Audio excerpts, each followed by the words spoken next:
So weird, like talking to myself on a camera. Where do I look? What's that? Hello, my fellow friends on YouTube and all you strangers that watch these videos who have no idea who I am but are coming here to find strategies.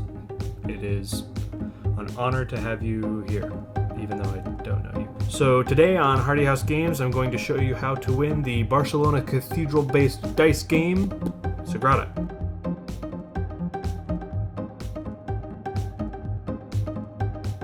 Normally, I'm not a big fan of dice games. They always add an element of chance, and if the game relies too heavily on dice, winning kind of becomes more about luck than about actual strategy and execution. Which is why I was pleasantly surprised by how much fun Sagrada is. It's a game built entirely around dice, but there's actually a lot you can do to mitigate bad rolls and optimize the numbers and dice that are presented to you. Now keep in mind, I'm assuming that you already know how to play this game. If you don't, go read a rulebook or something and come back. Now in any game, whenever you're formulating a strategy, you always want to start out just by thinking, how do I actually win this game? It seems obvious, but a lot of people get caught up in all the details and they forget the final goal. So in Sagrada, the player with the most points wins.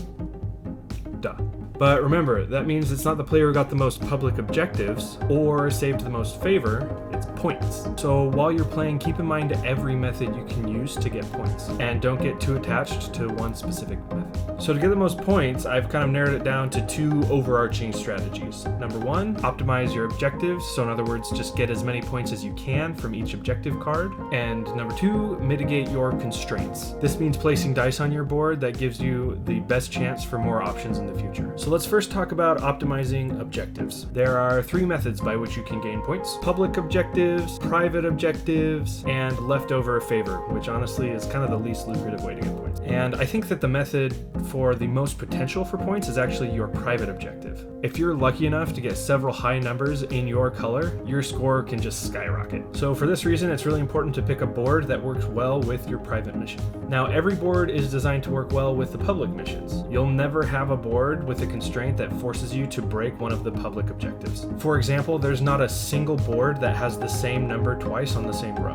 which is something that would totally ruin the row shade variety objective. All boards work great with public missions. Private missions, however, are a bit different. Boards with more suboptimal color restraints aren't as good. So pick the board that will allow you to play the most of your private objective color. I personally really like boards like Gravitas and Firmitas, boards with only one color. This gives flexibility to have a lot of one other very specific color, especially if it's actually a different color than the one that's constrained on the board. For example, if your private objective is green, you could potentially place 10 green dice like so, giving you a potential for 48 points in your private objective. Now, of course, I know this is a radical example, but it illustrates the importance of picking a board that works well with your private mission. In fact, I think it's commonly worth prioritizing your private mission over a public one.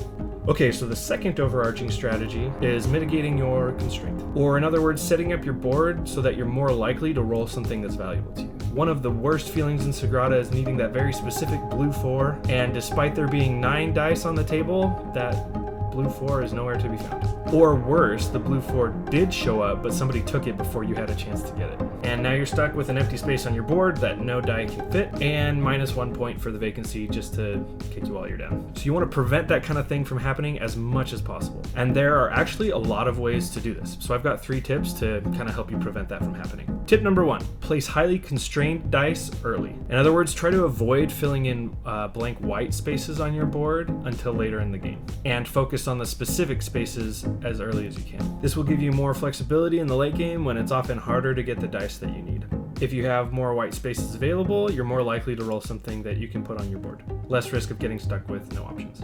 And those options are critical at the end when you're trying to get your objectives. Tip number 2, place dice that are the same color or same number diagonally from each other on the board whenever you can. This provides more options for the space next to them. So for example's sake, let's suppose you've placed your dice like this. Those yellows are both 3s. Sorry, the picture's kind of hard to see. But in this example, the space in the middle can only be occupied by 8 different dice.